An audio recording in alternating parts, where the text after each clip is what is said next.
comentários. Vamos começar nosso estudo então? Vamos começar hoje no capítulo 2 de 1 João. Capítulo 2 de 1 João. Nós concluímos no estudo passado o capítulo 1 e vamos, portanto, entrar hoje no capítulo 2.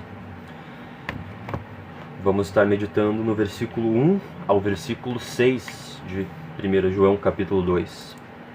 1 João, capítulo 2, versículos 1 a 6, o tema desse nosso terceiro estudo será Jesus Cristo, nosso advogado. Jesus Cristo, nosso advogado. 1 João 2, a partir do versículo 1. Se todos já estão com a Bíblia aberta aí, deixe sua Bíblia aberta, vamos acompanhar o texto ao longo do estudo. E assim nos diz a palavra de Deus. Meus filhinhos, escrevo a vocês essas coisas para que vocês não pequem. Se, porém, alguém pecar, temos um intercessor junto ao Pai, Jesus Cristo, o justo.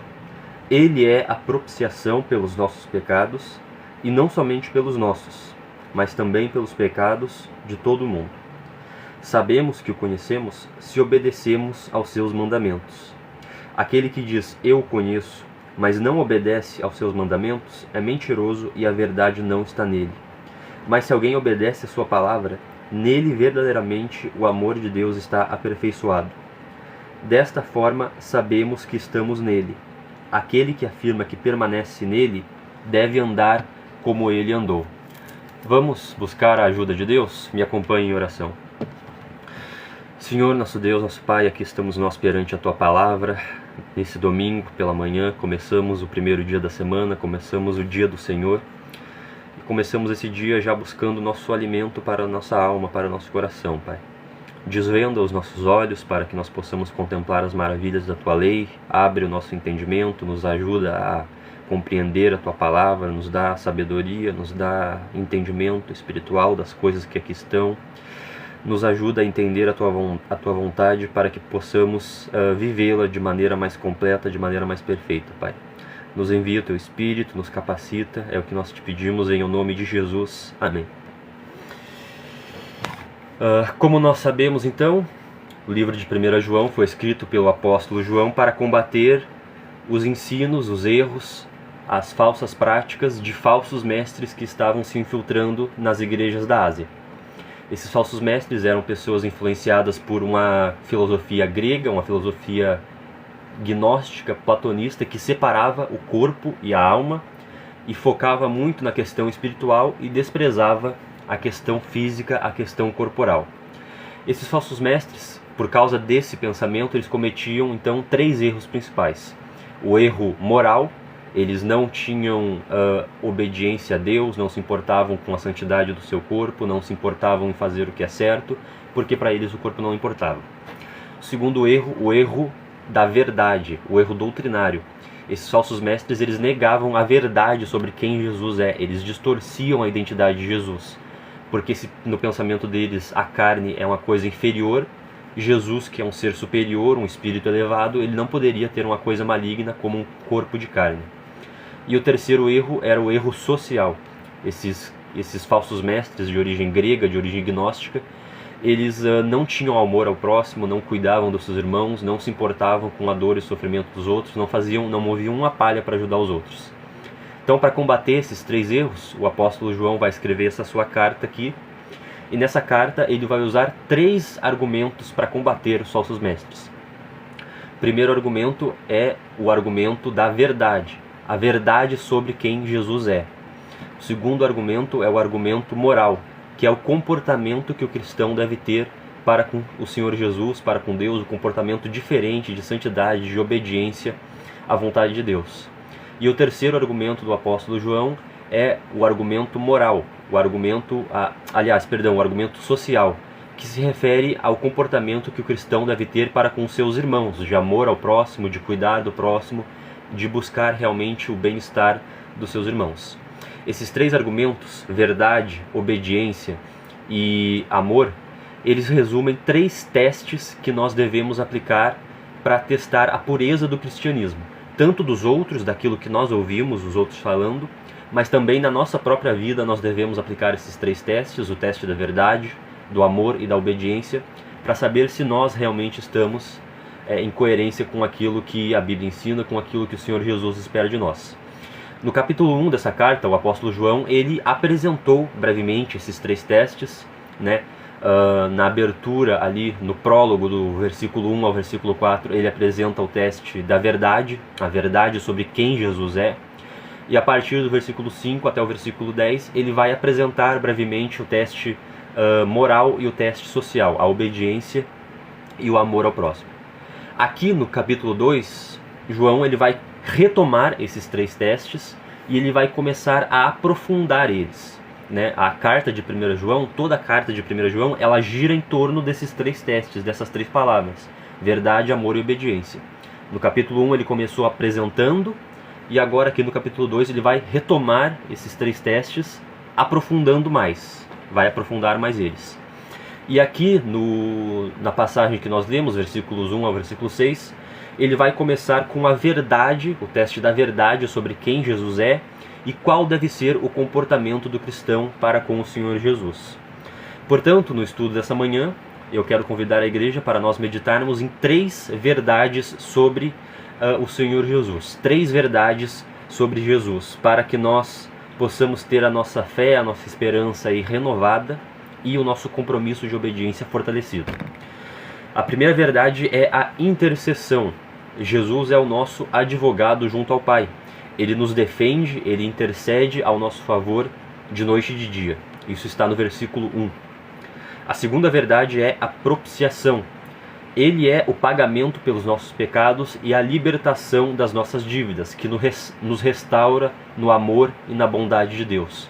Isso está no versículo 2. E por fim, a terceira verdade é a submissão. Jesus, ele é Senhor, ele requer que nós nos submetamos a ele em obediência aos seus mandamentos e coerência com o seu exemplo. Isso está no versículo 3 ao versículo 6. Portanto, intercessão, propiciação e submissão, essas são as 3 verdades que nós vamos meditar essa manhã. Que Deus nos guie e começamos então com a primeira verdade, a intercessão do nosso Senhor. No versículo 1, o apóstolo João declara: Meus filhinhos, escrevo essas coisas para que vocês não pequem. Esse é o propósito da carta. Quando o apóstolo João ele sentou para escrever isso aqui, o que ele queria que acontecesse na vida dos seus leitores é que eles fossem fortalecidos na luta contra o pecado. Isso vai de encontro ao ensino dos falsos mestres. Os falsos mestres, como eu tenho repetido aqui, eles não se importavam com a santidade, não se importavam com a obediência aos mandamentos de Deus, não se importavam com o certo e errado, porque para eles o corpo não importava, o corpo não tinha significado. Então, já que o corpo não tinha significado, não tinha importância, você podia fazer o que você quisesse com seu corpo e tudo bem, não tinha problema nenhum nisso. Agora eu pergunto para os irmãos uma provocação. Quando nós olhamos para o nosso tempo, hoje em dia, isso não soa familiar? Não é parecido com a coisa que nós ouvimos hoje em dia também?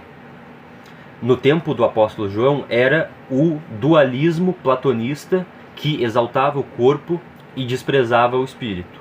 Aliás, o contrário, desprezava o corpo e elevava o espírito. Mas no nosso tempo, hoje ainda, nós temos outras filosofias, outras ideologias que usam uma outra linguagem, mas que dizem a mesma coisa, que chegam na mesma conclusão. Hoje nós temos a chamada ideologia de gênero, que afirma exatamente isso: o corpo não tem significado, a biologia não tem importância, a identidade é algo totalmente separado do corpo, né? Essa filosofia ela diz que você pode nascer biologicamente homem e se identificar como mulher. Você pode nascer biologicamente mulher e se identificar como homem. Você pode até não se identificar com nenhum dos dois. Você pode ser o que você quiser, né? E a perversão ela é tão grande, o fundo do poço ele é tão grande, que até crianças são incentivadas a se libertar das amarras do seu corpo biológico e se tornarem o que quiserem.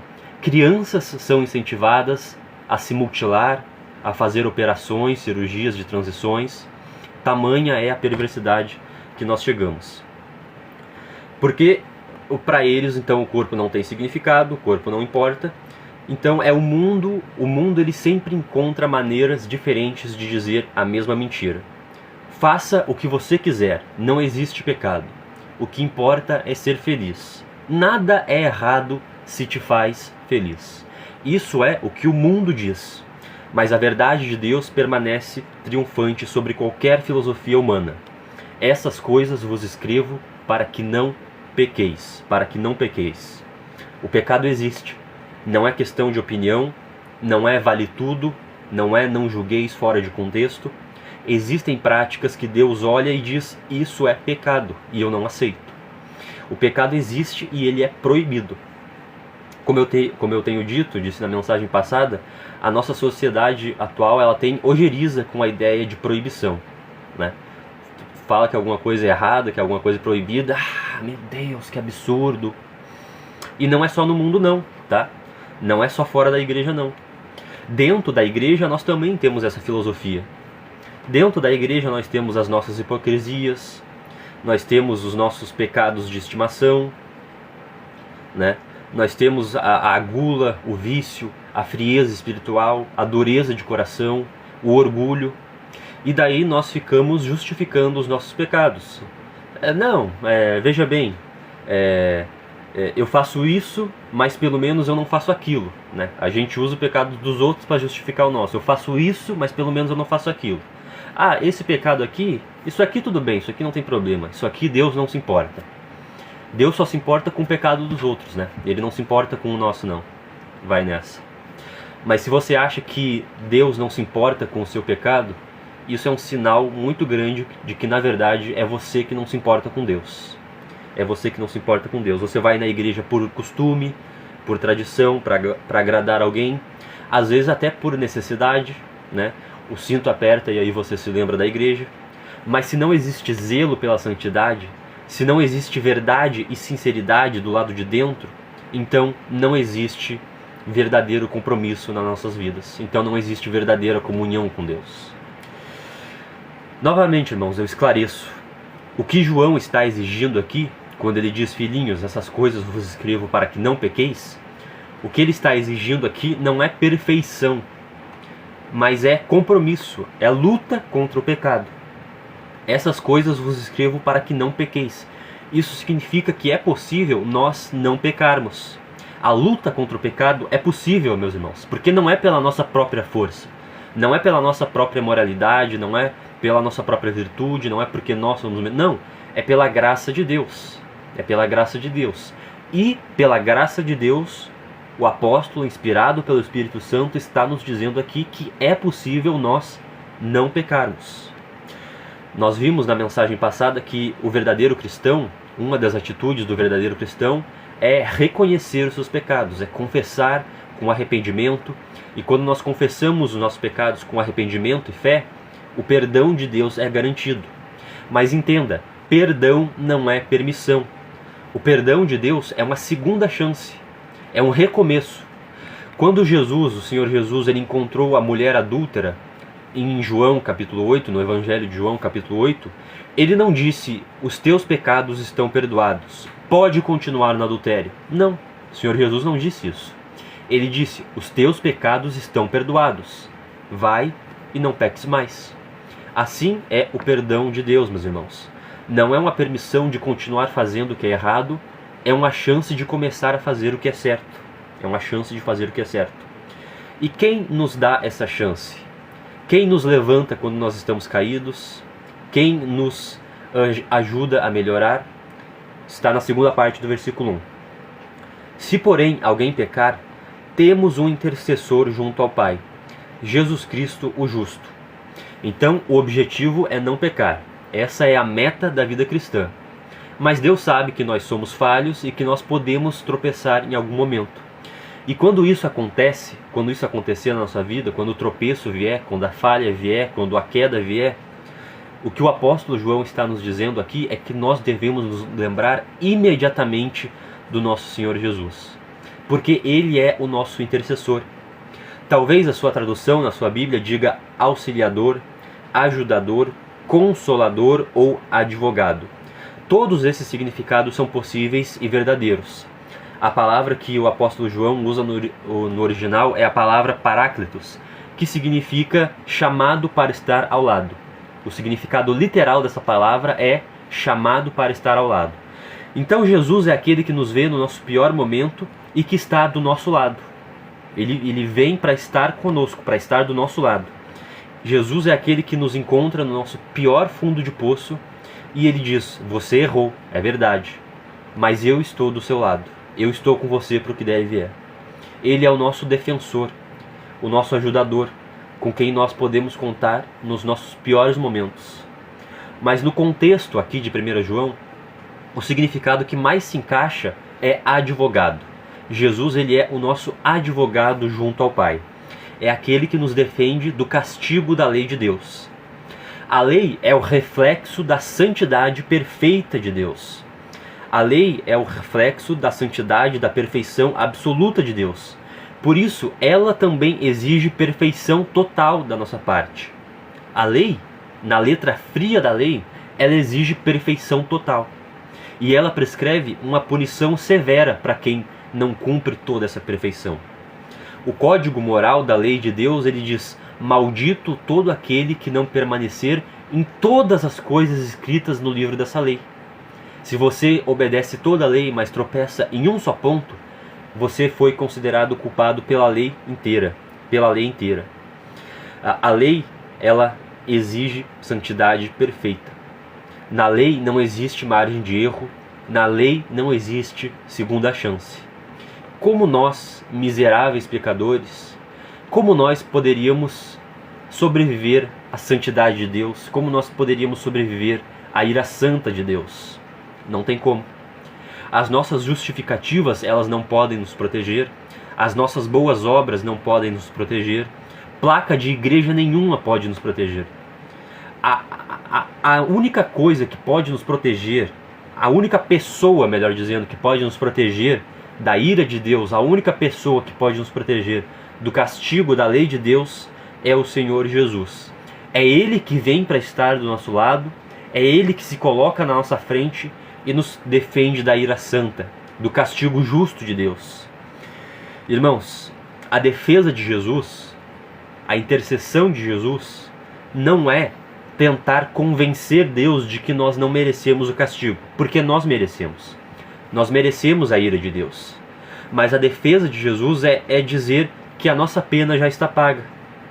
Pai, a pena deles já está paga. As minhas mãos foram traspassadas, o meu lado foi perfurado, a minha cabeça foi rasgada pela coroa de espinhos, as minhas costas foram estraçalhadas pelo chicote, eu derramei o meu sangue por eles. Eu já recebi toda a ira, todo o castigo que o pecado deles merecia. O Senhor é justo, Pai, o Senhor não pode cobrar o mesmo pecado duas vezes. É assim que o Senhor Jesus, ele intercede por nós, é assim que o Senhor Jesus, ele nos defende do castigo da lei. Cada cicatriz no corpo de Jesus é uma prova irrefutável no tribunal de Deus de que a nossa conta, de que a nossa dívida já está paga. É por isso que o apóstolo João, ele termina o versículo 1 falando que Jesus Cristo é o justo. Jesus Cristo, o justo. Quando Jesus esteve aqui nesse mundo, ele cumpriu toda a justiça. Ele obedeceu perfeitamente à lei de Deus, sem nenhum pecado, sem nenhuma injustiça, sendo obediente até a morte e morte de cruz. Jesus conquistou a justiça necessária para encobrir a nossa injustiça. É por isso que ele pode ser o nosso advogado junto ao Pai. O que nós devemos fazer, irmãos, é confiar totalmente nessa intercessão. O objetivo é não pecar. E isso nós podemos fazer pela graça. Pela graça. Mas, se nós pecarmos, o desespero não deve tomar conta do nosso coração. Nós não devemos desistir, nós não devemos enfiar o pé na jaca, tirar tudo para cima, cair de vez. Não. Lembre-se, cometer um pecado não é o fim do mundo. Eu vou repetir, porque eu quero que você se lembre disso. Cometer o pecado, cometer um erro, cometer uma falha, cair, falhar, não é o fim do mundo. Porque nós temos um advogado junto ao Pai, Jesus Cristo. Ele sempre está nos defendendo, Ele sempre está intercedendo ao nosso favor. Ele sempre nos dá uma segunda chance, uma oportunidade de recomeçar. Portanto, essa é a primeira verdade sobre Jesus. Ele intercede por nós como nosso advogado, como nosso intercessor compassivo, misericordioso, que sempre nos levanta e nos ajuda a recomeçar. Jesus Cristo, o justo. A segunda verdade sobre Jesus está no versículo 2. Ele é a propiciação pelos nossos pecados, ou seja, o pagamento, a compensação necessária para o perdão dos nossos pecados. Estou vendo uma mensagem no chat. Bom dia, paz a todos. Bom dia, irmão Sandro. Genesi Silva está ao vivo. Bom dia, sejam todos bem-vindos. Quero reforçar aquela mensagem que eu deixei no começo. Não sei se tinha alguém aqui me escutando no começo. Como eu falei no começo, nós fizemos uma reunião ontem na Igreja Batista, e nessa reunião me foi passada a orientação de que seria bacana, seria interessante se nós abríssemos o chat aqui das lives para termos um momento de perguntas e respostas, para termos um momento de interação aqui entre nós, né, de tirar dúvidas, de tirar questionamentos. Portanto, já vai pensando em alguma dúvida, já vai pensando em algum questionamento que você tem aí, alguma coisa de repente que eu disse que não ficou muito clara, e deixe as suas dúvidas, deixe os seus questionamentos aqui no chat. No final da live nós vamos estar tendo esse momento de interação entre nós aí. Então, segunda verdade sobre Jesus é que ele é a propiciação sobre os nossos pecados, a propiciação pelos nossos pecados. No versículo 2, o apóstolo João, ele nos diz: ele é a propiciação pelos nossos pecados. Talvez a sua tradução diga sacrifício, sacrifício expiatório, mas a maioria das traduções mantém a palavra propiciação. Essa é uma palavra muito importante e que se refere a uma realidade muito profunda. A palavra propiciação significa apaziguar, abaixar os ânimos, acalmar a raiva de uma pessoa que estava irritada, uma pessoa que estava ofendida. Ou seja, resumindo, é restaurar um relacionamento que foi rompido. Você fazer propiciação é você restaurar um relacionamento que existia, um relacionamento que funcionava, duas pessoas que se davam bem, duas pessoas que se gostavam, que conviviam bem, e de repente uma coisa aconteceu que rompeu aquele relacionamento. Você fazer uma propiciação, então, é você restaurar novamente aquele relacionamento que foi rompido. Mas o apóstolo João, ele está falando aqui de uma propiciação muito maior, uma propiciação muito mais importante, que é a propiciação da ira de Deus. Meus irmãos, Deus é luz e nele não existe treva alguma. Deus é justiça absoluta. Deus é santidade perfeita. Deus não pode tolerar o pecado. A Bíblia nos diz em Romanos capítulo 1 que a ira de Deus se revela do céu contra toda injustiça, toda iniquidade, toda perversão dos homens que detêm a justiça dos homens que detêm a verdade pela injustiça. E como nós poderíamos sobreviver à santidade de Deus?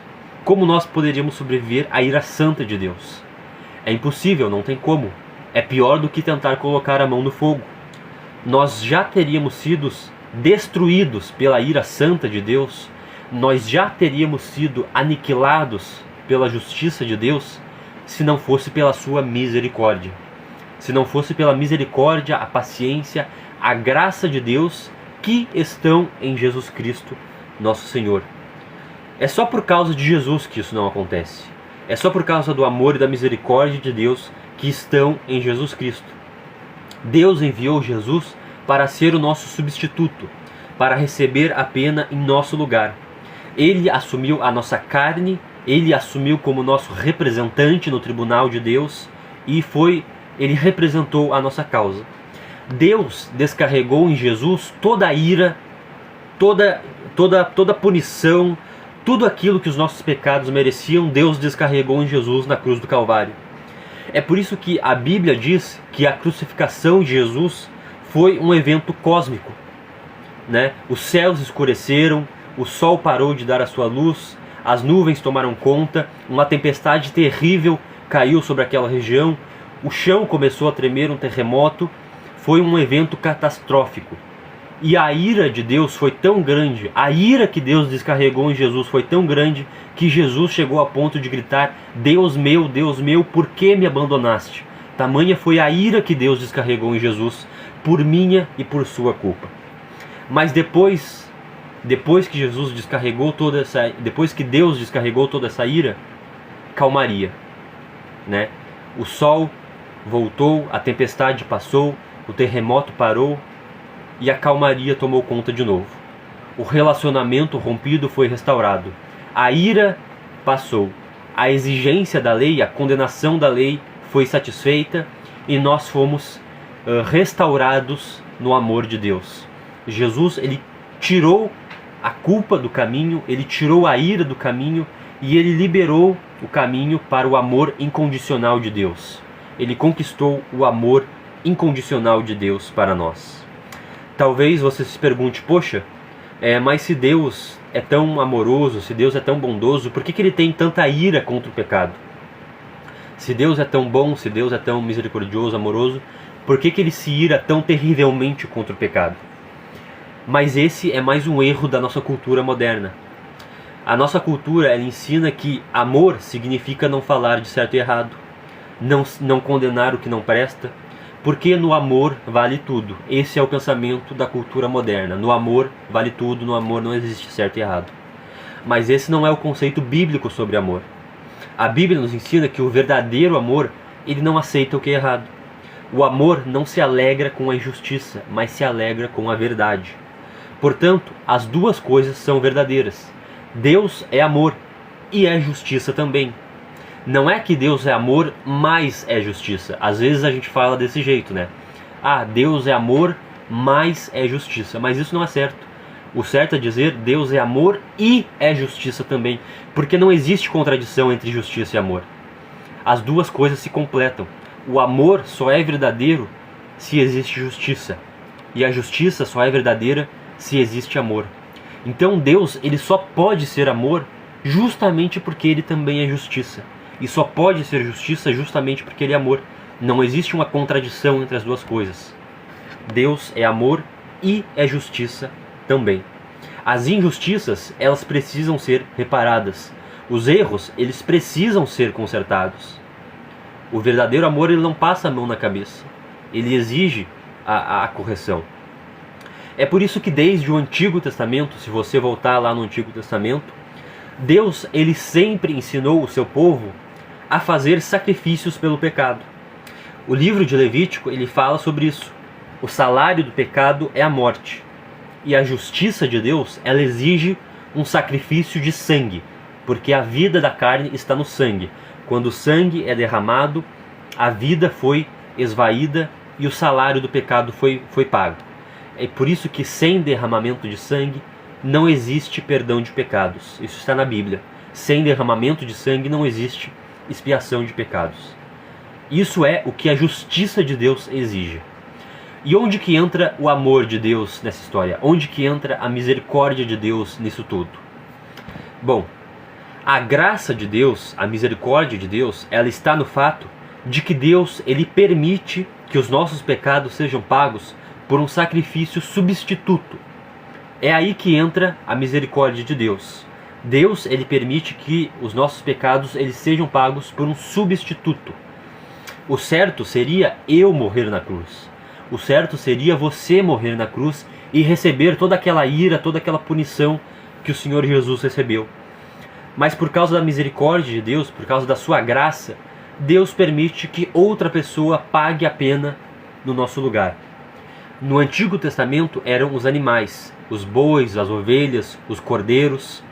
Quando alguém cometia um pecado no Antigo Testamento, ele levava um animal até o sacerdote, um sacrifício substituto, e o sangue daquele animal ele era imolado, o sacerdote imolava aquele animal, e o sangue daquele animal era derramado na tampa da Arca da Aliança. A Arca da Aliança era o símbolo da presença de Deus no meio do seu povo. E o sangue daquele animal sacrificado escorria sobre a tampa da Arca da Aliança. A tampa da Arca da Aliança se chamava propiciatório. E quando o sangue daquele animal tocava no propiciatório, tocava na tampa da Arca da Aliança, o pecado daquela pessoa, o pecado do pecador estava perdoado. O seu pecado havia sido propiciado, havia sido pago.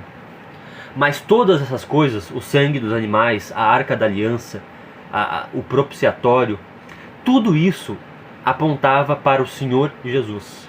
Ele é a verdadeira propiciação pelos nossos pecados. Ele foi quem realmente fez propiciação, quem realmente pagou a nossa dívida e nos restaurou no amor de Deus. Ele foi quem verdadeiramente cancelou totalmente a ira de Deus e conquistou o amor incondicional de Deus para nós. E não somente para nós, mas para o mundo inteiro. Ou seja, o sacrifício de Jesus, ele está disponível para todas as pessoas, sem acepção de pessoas, né? Deus, ele quer salvar todas as pessoas, mas todas as pessoas que se arrependem e creem nesse sacrifício de Jesus. Nós precisamos tomar cuidado com isso também. Existem pessoas que ensinam uma doutrina chamada universalismo. Essa doutrina, ela diz que todas as pessoas vão ser salvas no final, né? Então, um Deus de amor, um Deus bondoso, ele não pode ter criado uma coisa tão horrível quanto um inferno de fogo que dura para sempre. Não. O inferno não existe, o pecado não existe, todas as pessoas vão para o céu no final. Isso é o que essa doutrina ensina. Essa doutrina, obviamente, é falsa, né? O inferno existe e ele é real, e nós temos que estar em Jesus para a nossa salvação. Deus, ele quer salvar todas as pessoas. O sacrifício de Jesus, ele é poderoso para salvar todas as pessoas, mas todas as pessoas que se arrependem dos seus pecados e creem em Jesus, entregam a sua vida para a salvação das suas almas. Foi o que nós já vimos no estudo passado. Em 1 João, capítulo 1, versículo 9, nós vemos ali: se confessarmos nosso pecado, então Deus é fiel e justo para nos perdoar o pecado e nos purificar de toda a injustiça. Então Jesus, ele conquistou a salvação para o mundo inteiro. A salvação de Jesus está disponível, as portas estão abertas para todas as pessoas. Mas existem pessoas que não querem se arrepender dos seus pecados.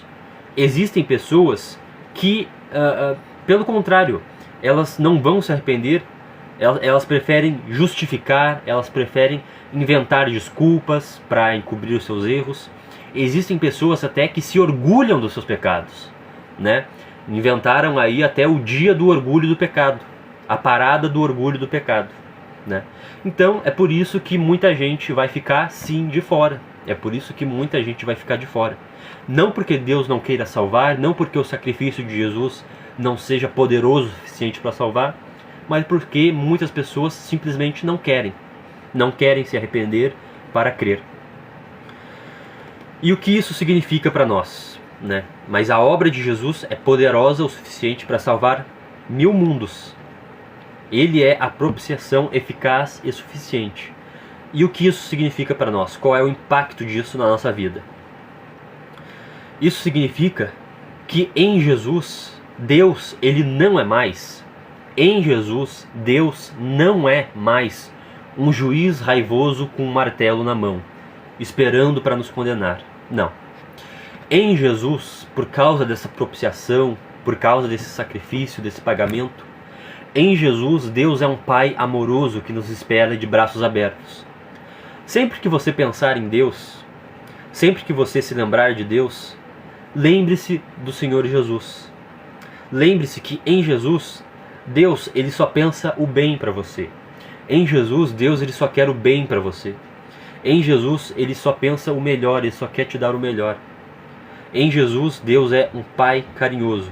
É que nem aquela parábola que o Senhor Jesus ele conta sobre o filho pródigo. O filho, ele pegou o dinheiro, pegou a sua parte da herança, saiu de casa e gastou tudo com os prazeres do mundo. E chegou num fundo de poço tão grande que ele estava até comendo a lavagem dos porcos. Tamanho foi o fundo de poço que esse filho chegou. E quando ele se lembrou do pai dele, quando esse filho, no fundo do poço, ele se lembrou do pai dele, ele pensou em se oferecer como servo, ele pensou em se oferecer como um trabalhador, porque ele achava que o pai dele não ia mais aceitar ele como filho. Mas quando o pai reencontrou seu filho novamente, ele o recebeu ele o amou, ele colocou vestes limpas no seu filho, ele colocou um anel no seu dedo, ele matou um novilho gordo para o churrasco, né? O pai, ele só desejava o melhor para o seu filho, ele só amava o seu filho, independentemente de qualquer coisa. E assim é Deus conosco, meus irmãos.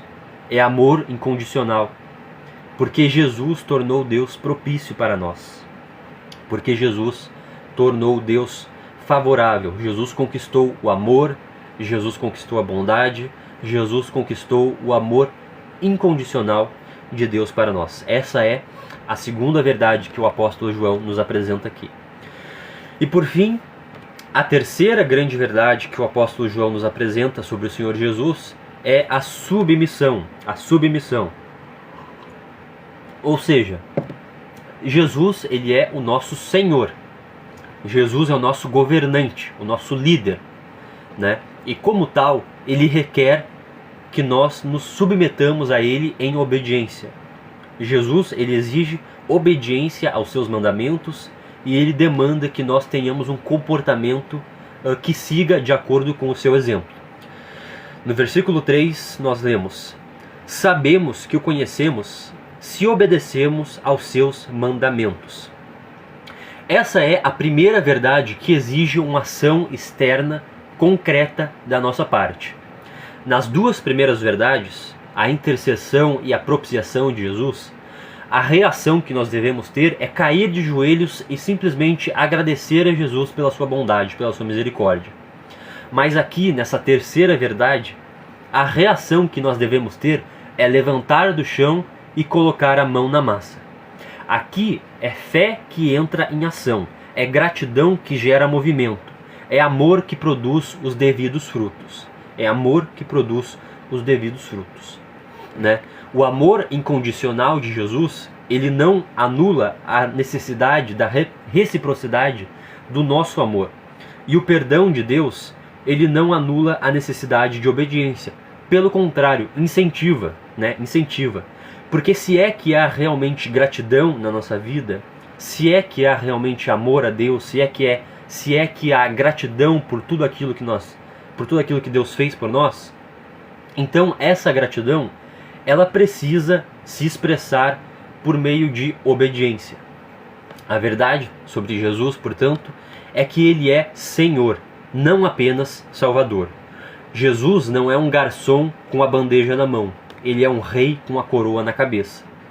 Todos aqueles que ensinam um Cristo que só serve, mas não governa, ensinam um Cristo falso e são falsos mestres.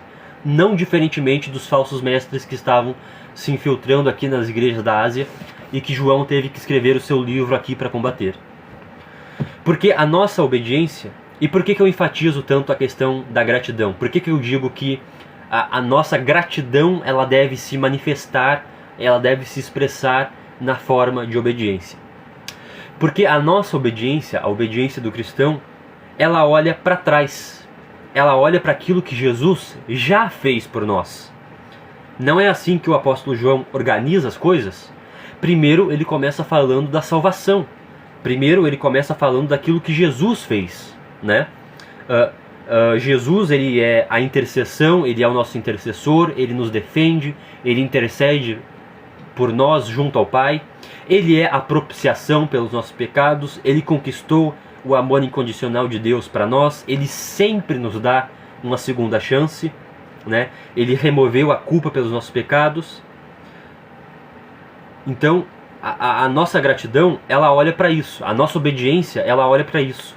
Ela é movida por gratidão, ela é motivada por aquilo que Jesus já fez por nós. Foi assim que o apóstolo João organizou a sua carta e foi assim que Deus, na verdade, sempre se relacionou com a sua igreja. Desde o Antigo Testamento, Deus sempre se relacionou com a sua igreja dessa forma: gratidão que leva à obediência. Quando nós pensamos nos 10 mandamentos, por exemplo, para dar um exemplo aqui, o prefácio dos 10 mandamentos, ele começa dessa forma, ele começa com salvação, ele começa com libertação. Eu sou o Senhor teu Deus, que te tirei da terra do Egito, da casa da servidão. Deus, ele não cobrou nada dos israelitas para tirar eles do Egito. Deus, ele não esperou que eles fizessem nada. Deus ele não cobrou nada antes de libertar eles. Deus ele simplesmente quis tirar eles do Egito pelo seu próprio amor, pela sua própria graça, pela sua própria misericórdia. Ele mesmo tomou a iniciativa de libertar os israelitas do Egito. Isso é graça, isso é graça. Mas a graça, ela espera uma resposta de gratidão. Não terás outros deuses além de mim, não farás para ti imagens de escultura, não as adorarás, nem lhes darás culto, etc.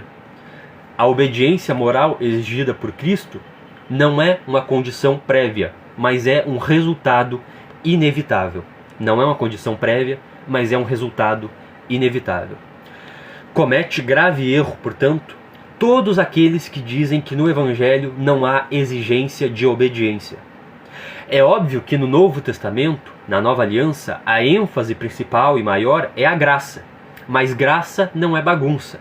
João não está falando aqui de uma mistura entre graça e obras. Isso é importante de nós entendermos também. Graça e obras, graça e obediência, elas não colaboram igualitariamente entre si para gerar a salvação, para gerar o amor de Deus, para gerar o perdão ou o que quer que seja. Não, de jeito nenhum. A graça de Deus, ela é soberana. A graça de Deus, ela não admite concorrência, ela não admite ajuda. A graça sozinha é a causa e a razão de todas as coisas. O que o apóstolo João está nos ensinando aqui é que essa graça, ela é completa. Ela perdoa, mas ela também transforma. Ela também gera novidade de vida. Portanto, a relação entre graça e obediência não é uma relação de mistura, não é uma relação de igualdade. É uma relação de causa e efeito. A obediência moral exigida por Cristo não é uma condição prévia, mas é o resultado de uma vida que já foi tocada e transformada pela graça, né? A obediência, portanto, nós devemos obedecer, nós devemos entender que existe uma diferença muito grande. Isso é importante. Deixa eu até me expressar melhor aqui. Nós devemos entender que existe uma diferença muito grande entre a obediência legalista e a obediência evangélica. Obediência evangélica aqui não tem nada a ver com igreja evangélica, não significa uma denominação evangélica. Não.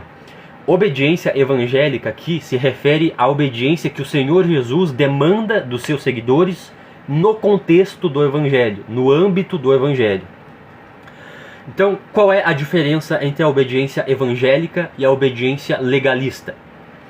A obediência evangélica, ela olha para trás, ela olha para aquilo que Jesus já fez por nós. Enquanto que a obediência legalista, ela olha para frente, ela olha para os seus interesses, para aquilo que ela deseja ganhar, né? A obediência evangélica, ela é movida por gratidão. A legalista é movida por ambição. A obediência evangélica, ela é movida pela consciência do amor incondicional de Cristo. A legalista, ela é movida pelo orgulho, pelo desejo de autoafirmação. A obediência legalista, ela olha para si mesma e tenta se sustentar pela força do seu próprio braço. Mas a obediência evangélica, ela olha para a graça de Deus e se sustenta somente pela força dele. Ela olha somente para Deus e se sustenta somente pela graça dele. Ela sabe que não tem capacidade de se sustentar pela força do seu próprio braço, pela sua própria virtude moral. Ela confia somente na graça de Deus. A obediência legalista, ela busca aparência. Ela busca aplauso dos homens do lado de fora. Mas a obediência evangélica, ela busca agradar a Deus no interior, na intimidade do coração. É esse tipo de obediência que Jesus exige de nós, irmãos. É o cumprimento da sua vontade, é coerência com seus ensinamentos, é submissão às suas ordens do lado de dentro do coração. A obediência evangélica é fruto, não é raiz. É consequência, não é causa. É resultado, não é condição. O amor de Deus é incondicional, porque Jesus conquistou isso para nós na cruz. Mas isso significa então que nós podemos ter comunhão com Ele sem ter submissão? Sem ter submissão à sua vontade? De jeito nenhum. No versículo 4 ele diz: aquele que diz eu o conheço, mas não obedece aos seus mandamentos, é mentiroso e a verdade não está nele. Conhecer uma pessoa de verdade não é apenas ouvir falar, não é apenas ter informação, mas é ter comunhão e relacionamento. Ninguém me conhece melhor do que a minha esposa. Só ela sabe como eu sou dentro de casa, só ela sabe como eu sou no dia a dia, porque nós temos relacionamento e convivência. Os falsos mestres, eles diziam que tinham comunhão com Cristo, mas as atitudes deles mostravam o contrário. Eles não tinham verdadeiro conhecimento de Cristo, porque eles não tinham vida com Cristo. Eles não tinham relacionamento com Cristo. Todos nós afirmamos de alguma forma que nós temos comunhão com Deus, que nós temos comunhão com o Senhor Jesus. Tanto as pessoas de fora da igreja quanto as de dentro. As pessoas de fora da igreja dizem: eu não preciso de igreja para ter comunhão com Deus. Eu sou uma pessoa muito espiritual, muito sensível, eu vejo coisas, eu sinto coisas, eu sou uma pessoa muito boa, então é claro que eu tenho sintonia, é claro que eu tenho comunhão com Deus. E as pessoas de dentro da igreja, elas dizem: eu me batizei, eu leio a Bíblia todo dia, eu faço a ceia todo mês, eu rezo a cartilha da minha igreja, então é claro que eu tenho comunhão com Deus. Todas essas coisas são importantes e necessárias, mas elas não valem nada se não existir submissão e obediência a Deus no coração, no interior, não apenas na aparência do lado de fora. É quando nós olhamos para a nossa vida e nós vemos intimidade com Deus do lado de dentro, quando nós vemos o desejo sincero de obediência a Jesus, é aí que nós podemos dizer que nós realmente temos comunhão com Ele. Não é apenas a aparência do lado de fora, mas é a verdade do lado de dentro. Sem isso, nós somos mentirosos e a verdade não está em nós. E para concluir o nosso estudo aqui, quero chamar a versão ao versículo 5. No versículo 5 ele diz: mas se alguém obedece a sua palavra, nele verdadeiramente o amor de Deus está aperfeiçoado. A graça, ela não exige perfeição, mas ela gera, ela produz, não do dia para a noite. Como eu disse, a santificação, ela é um processo que dura toda a nossa vida. E cada um tem o seu ritmo, cada um tem o seu tempo, cada um está nas suas etapas. O importante é nunca desistir de obedecer, porque quando nós obedecemos, o amor é aperfeiçoado. Não o amor de Deus por nós, que é incondicional, não depende das nossas obras, depende apenas do que Jesus fez por nós. Mas o nosso amor por Deus é aperfeiçoado quando nós obedecemos. Existe uma profunda e inseparável conexão entre amor e obediência. O Senhor Jesus nos ensinou isso. Em João capítulo 14, versículo 15, Jesus diz: se vocês me amam, obedecerão aos meus mandamentos. Quem tem os meus mandamentos e os guarda, esse é o que me ama. Se alguém me ama, obedecerá à minha palavra. 3 vezes Jesus repete a mesma verdade. O amor, ele gera obediência. Você não pode ter um sem o outro. O nosso amor por Deus, ele é parcial, incompleto e imperfeito, e por muitas vezes pode ser até mentiroso se não existe verdade e obediência na nossa vida. É quando nós vemos esse fruto que nós podemos afirmar com toda certeza, com toda segurança, que nós temos comunhão com Ele. E por fim, João conclui no versículo 6. Aquele que afirma que permanece nele, deve andar como ele andou. Ou seja, aquele que diz que tem comunhão com Jesus, que tem relacionamento com Jesus, deve ter uma vida coerente com a sua própria vida, com aquilo que Jesus viveu. A obediência evangélica, portanto, ela não se baseia apenas em mandamentos escritos em pedras, mas principalmente em exemplos vividos na prática, que é a vida do Senhor Jesus. Jesus, ele deixou a sua vida perfeita de exemplo para nós. Moisés, ele escreveu os 10 mandamentos. Jesus viveu os 10 mandamentos. Moisés ensinou os 10 mandamentos com as suas palavras. Jesus demonstrou os 10 mandamentos com a sua vida. O que João está afirmando aqui é que a nossa obediência, ela não se orienta apenas por mandamentos de pedras mortas, mas pelo seguimento de um exemplo vivo, Jesus Cristo nosso Senhor. Se você quiser saber o que a santidade de Deus exige de você, olhe para os 10 mandamentos. Mas se você quiser saber como viver a santidade de Deus, olhe para a vida perfeita de Jesus. Ele é o nosso exemplo máximo de obediência à vontade de Deus, de santidade perfeita. Portanto, meu irmão, minha irmã, essa é a terceira verdade sobre Jesus. Ele exige obediência, ele exige coerência com o seu exemplo, não como causa, não para nós conquistarmos, não para nós merecermos alguma coisa, mas como fruto de uma vida que já tem consciência da graça e do amor incondicional de Deus. E não é difícil, os seus mandamentos não são pesados, porque Jesus ele já abriu esse caminho para nós. Ele já foi na nossa frente, nos deixando o exemplo. Vamos orar, vamos pedir para que Deus ele consolide esse ensino no nosso coração. Me acompanhe em oração. Senhor Jesus, muito obrigado, Pai, pela Tua palavra. Que nós possamos ter consciência dessas três verdades sobre a Sua pessoa maravilhosa: intercessão, propiciação e submissão.